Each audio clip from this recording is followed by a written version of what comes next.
नमस्कार दोस्तों। अपनों की साजिश से ही मसरूफ जंग हूं, गैरों से दुश्मनी की जरूरत नहीं मुझे। सैयद मोहम्मद असगरी आरिफ साहब के ये पंक्तियां हैं और इन पंक्तियों के साथ अपनी बात शुरू करता हूं। निश्चित रूप से आज अपने ही साजिश कर रहे हैं। अपने क्यों कह रहा हूं? क्योंकि जिस तरीके से ये वायदे किए जाते हैं, जिस तरीके से तमाम सारे जुमले दिए जाते हैं और वो जुमले कैसे साबित होते हैं।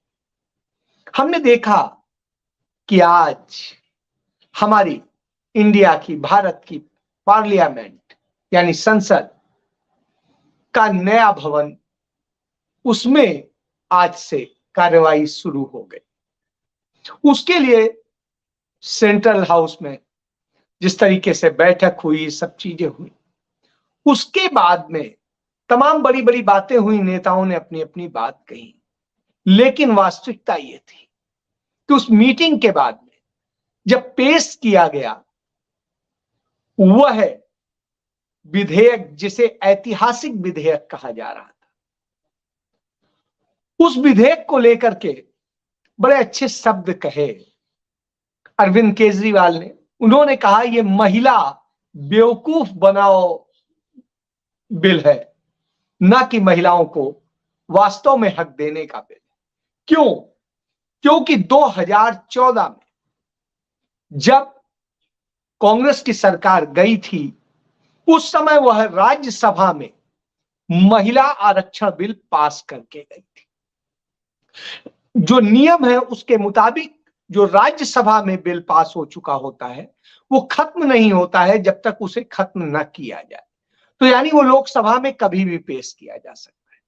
लेकिन जो मौजूदा सरकार है उसने जनगणना के तमाम डाटा आने के बाद भी उसे लागू कराने के लिए कार्रवाई नहीं की, लोकसभा में पास नहीं कराया। जबकि ये वो सरकार है, जब आई थी तो इसने वायदे किए थे कि हम यह महिला आरक्षण देंगे, महिलाओं को हक देंगे। बहुत हुई नारी पर वार, अब की बार मोदी सरकार। तो जब यह कहा जाता था तो आज स्थिति यह है कि बिल्कुल इससे उलट। चाहे राजीव गांधी हो, जिन्होंने महिलाओं को पंचायतों में, नगर पंचायतों में 30% आरक्षण देने की महिलाओं के लिए व्यवस्था की थी, यह शुरुआत थी। उसके बाद में कालांतर में सरकारें आई, उन्होंने प्रयास किया लेकिन नहीं हो पाया, सहमति नहीं बन पाई। फिर कांग्रेस पार्टी ने इस पर गंभीरता से प्रयास किया। श्रीमती सोनिया गांधी का ये अडिग वो था निर्णय कि हमें महिलाओं को हक देना है। और जब 2008 में इसे पेश किया गया, उसके बाद से लेके इसमें इतने अड़ंगे डाले गए, बावजूद इसके राज्यसभा में इसे पास करा लिया गया। लोकसभा में चूंकि कांग्रेस का पूर्ण बहुमत नहीं था, जो सहयोगी दल थे उनमें से कई दल इसको लेके तैयार नहीं थे और नतीजा ये हुआ कि वो लोकसभा में नहीं पास हो पाया। लेकिन वो खत्म नहीं हुआ क्योंकि राज्यसभा में पास हो चुका था। तो ऐसी स्थिति में जो मोदी की सरकार थी वो पूर्ण बहुमत से आई सरकार थी, उसके पास अख्तियार था कि वो उसको पास करा दे, लेकिन उसके बावजूद उसने इस पर कोई काम नहीं किया। अभी आपको, हमको सबको पता है, कांग्रेस की CWC की मीटिंग थी। उस मीटिंग में प्रस्ताव पारित किया गया कि मोदी सरकार उस लंबित पड़े विधेयक को पास करे और इस पर कानून लाए, महिलाओं को हक दे। आपको याद होगा उत्तर प्रदेश के 2022 के चुनाव में प्रियंका गांधी ने कहा था, नारी है जो लड़की हूं लड़ सकती हूं। तो जो लड़की हूं लड़ सकती हूं का उन्होंने नारा दिया था, तो ये सिर्फ खोखला नारा नहीं था। उन्होंने वायदा किया था कि हम 40% टिकट जो है महिलाओं को देंगे, और उन्होंने दिया। उन्होंने कहा हारे जीते कोई फर्क नहीं पड़ता, लेकिन हम अपनी बात से फिरेंगे नहीं। और वो तमाम सीटें हार गए, लेकिन उसके बावजूद उन्होंने इस पर वो नहीं कहा। और मैं कहूंगा कि कांग्रेस पार्टी के पास जो सीटें हैं उसमें एक महिला जो है उसकी प्रमुख है। तो यह एक भाग्य की बात है। इसके बाद में इसको लेके बड़े प्रयास हुए, लेकिन चीजें अटकती रहीं। अब जब ये CWC ने इसको उठाया और सारी चीजें इसको लेके शोर मचाया, तो नतीजा ये हुआ कि नरेंद्र मोदी सरकार आज बिल तो लेके आई, और लेके जब आई तो साहब सबसे बड़ी बात यह है, वो इतना बड़ा जुमला साबित हुआ जिसकी संभावना ही नहीं थी। उसने कहा यह बिल तब लागू होगा जब जनगणना हो जाएगी, जनगणना के बाद परिसीमन हो जाएगा और उसके बाद होगा। साहब क्यों?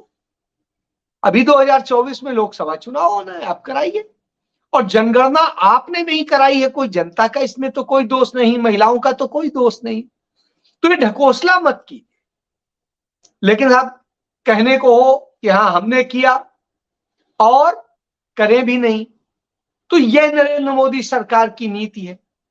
और इस नीति के चलते वह बिल जैसा सामने आया वो शर्मनाक स्थिति में, इसको लेकर के हालांकि कांग्रेस पार्टी हो या तमाम विपक्ष हो, उसने इसका समर्थन किया इस आधार पर कि महिलाओं को हक मिल रहा है। लेकिन महिलाओं का हक किस तरीके से उसमें मारा भी गया है, धोखा दिया गया है और बड़े सलीके से दिया गया है। आरक्षित वर्ग की महिलाओं के साथ में धोखा है, उसके अलावा सामान्य महिलाओं के साथ भी धोखा है, तो उसमें सिर्फ धोखा ही धोखा है। बहरहाल सभी ने समर्थन किया, क्योंकि महिलाओं को हक देने की बात करते हैं तो साहब थोड़ा ही मिले लेकिन मिलना चाहिए, जरूर मिले। तो सोनिया गांधी ने इसको लेके बड़ा साफ कहा कि अपना ही है, इसलिए हम तो समर्थन करेंगे, लेकिन इसमें जो चीजें थी, जो प्रावधान थे, उनको उसी रूप में होना चाहिए। महिलाओं को पूरा हक मिलना चाहिए, अधूरा नहीं। तो यह बात आपको याद होगा, राहुल गांधी ने एक अपना स्टूडेंट्स के साथ में इंटरेक्शन था, उस इंटरेक्शन में उन्होंने बोला था कि महिलाएं वास्तव में पुरुष से ज्यादा बेहतर होती हैं, उनसे बेहतर काम भी करती हैं और उनसे बेहतर स्थितियों में भी होती हैं, सोच भी होती है, उनकी शक्ति ज्यादा हो। तो आप समझिए, उन्होंने कहा था बराबरी नहीं है, महिलाएं आगे हैं, बड़ी हैं, उनको उस तरह से हक मिलना ही चाहिए। तो यह सोच है, लेकिन नरेंद्र मोदी सरकार की सोच फर्स्ट डे से जुमले की रही है।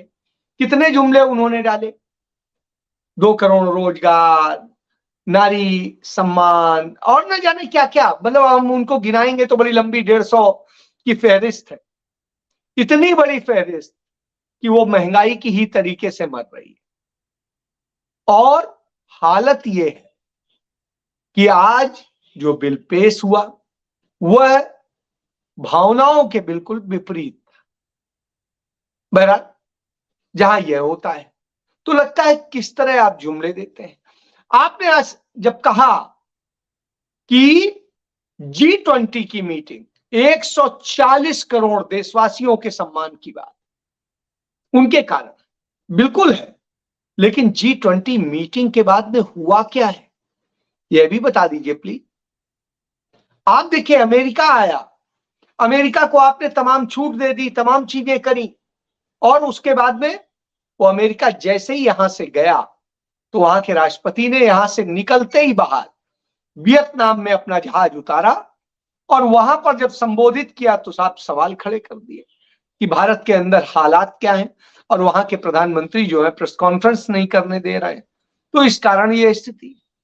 इसके बाद में दूसरा आप देखिए, कनाडा आया, कनाडा के जो प्रधानमंत्री हैं उनके साथ आपने बड़ी बातें की और ट्रेड पर आपके साथ समझौता होना था, उन्होंने वहां पहुंचते ही उस ट्रेड के समझौते को होल्ड कर दिया, उन्होंने कहा नहीं। और उन्होंने आज और एक आगे बढ़ के कर दिया कि साहब भारत ने ही अपने देश के जो पूर्व में भारतीय थे और वहां पर सिख नेता थे, उनकी हत्या कनाडा में कराई। तो भारत वहां पर जाके कत्ल करवा रहा है, ये उनका आरोप। इस पर दोनों के उसमें तनातनी हुई, उन्होंने इनके राजदूत को निकाला, उन्होंने उनके उसको वो किया, और इस तरह से उच्चायोग और सब में ये खेल हो गया। अब आप एक चीज समझिए कि जिस कनाडा से हमारे 75 साल से बहुत प्रेमपूर्ण रिश्ते रहे हैं, कभी भी उसने वो नहीं किया। वहां कनाडा में आधा करीब कनाडा जो है आज हिंदुस्तानियों का हो गया है, बावजूद इसके यह हालत आपने करी, तो शर्मनाक स्थिति है। आप कहते जो है उससे उलट होता है। चाइना के साथ में आप जिस तरीके से रिलेशन बनाते हैं और दूसरी तरफ तलखी दिखाते हैं, वो भी सामने है। पाकिस्तान के साथ हमने देखा ही है कैसे आप गए और वहां के प्रधानमंत्री थे शरीफ साहब, उनकी अम्मा के लिए साड़ी लेके गए, साल लेके गए और न जाने क्या क्या, और उसके बाद पांव वाव छू के वहां से आ गए और मिला क्या भारत को। उसके अलावा आप देखिए जहां जहां भी है, आज रसिया हमको आंख दिखा रहा है, वो भी हमारे यहां नहीं आया। और ये तो साहब आपने तो कहीं का नहीं छोड़ा, ना आपकी कूटनीति अच्छी, ना आपकी गृह नीति अच्छी, ना आपकी महिलाओं के प्रति नीति अच्छी, ना आपकी अर्थनीति अच्छी। और स्थिति है महिलाओं के सम्मान की आप बात करते हैं, और भारत की प्रथम नागरिक महिला है, आदिवासी समुदाय से आती हैं, SC ST की हैं, और इसके बावजूद आप चूंकि शायद या तो चिढ़ते होंगे SC ST से और दलित से, तो इसलिए आज आपने भी उन्हें नहीं बुलाया, ना उद्घाटन पे बुलाया था और ना आज पहले सत्र के मौके पर बुलाया। वहां आपने उपराष्ट्रपति को बैठाया, उन्हें नहीं बैठाया। विपक्ष के नेता की तो आपकी मजबूरी थी, आप बदल नहीं सकते हैं, इसलिए मल्लिकार्जुन खड़गे को बैठाना पड़ा। तो आपका चरित्र यह है कि आप झूठ बोलते हैं, आप सम्मान की बात करते हैं लेकिन सम्मान छीनते हैं। वहीं दूसरी तरफ आप जिस तरीके से तमाम खेल रच रहे हैं, उनका नतीजा कितना खराब। महिलाओं के प्रति अपराध बढ़े हैं, सब कुछ हुआ है, उनको लेकर के कोई सख्त आपने स्थिति नहीं की है। और जिस तरीके से नफरत और सबका माहौल बनाया है, उससे सबसे ज्यादा शिकार महिलाएं होती हैं, क्योंकि रेप भी महिलाओं के साथ होता है, नग्न परेड भी महिलाओं की होती है, और न जाने क्या क्या होता है। तो जब इस तरह की स्थिति हो तो निश्चित रूप से सवाल उठता है कि आप कर क्या रहे हैं। आप यदि पूरे उसको देखें, और आपके यहाँ जो महिलाएं हैं वो झूठ बोलने पे यकीन करती हैं। भोपाल में एक कार्यक्रम हो रहा था, भारतीय जनता पार्टी की एक महिला थी, वो मंच पे साझा कर रही थी, एक चैनल का कार्यक्रम था।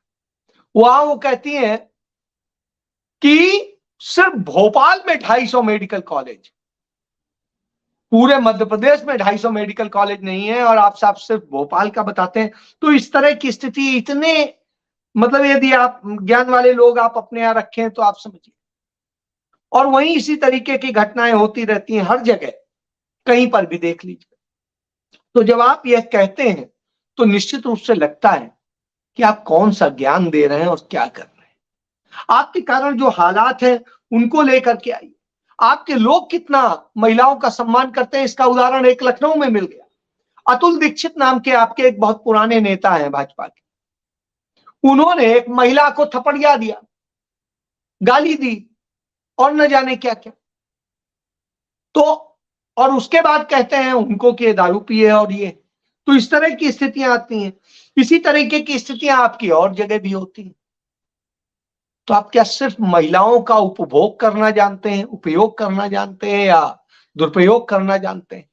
इसके अलावा आपका कोई ऐसा वो नहीं मिलता है।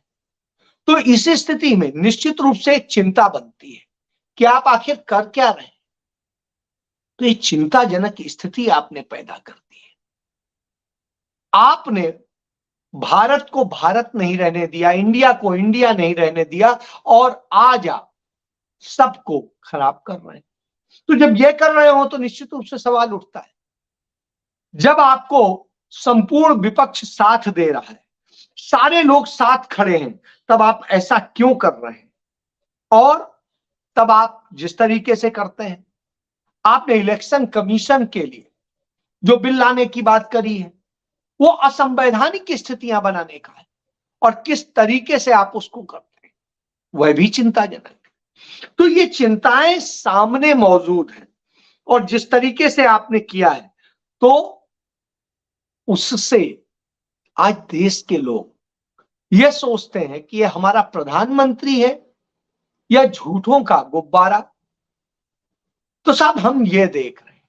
वहीं दूसरी तरफ कांग्रेस पार्टी जब सच बोलती है, सवाल उठाती है, राहुल गांधी हो या मल्लिकार्जुन खड़गे हो, सोनिया गांधी हो या अधीर रंजन चौधरी हो या जो भी, तो आपको तकलीफ हो जाती है। यही समस्या है।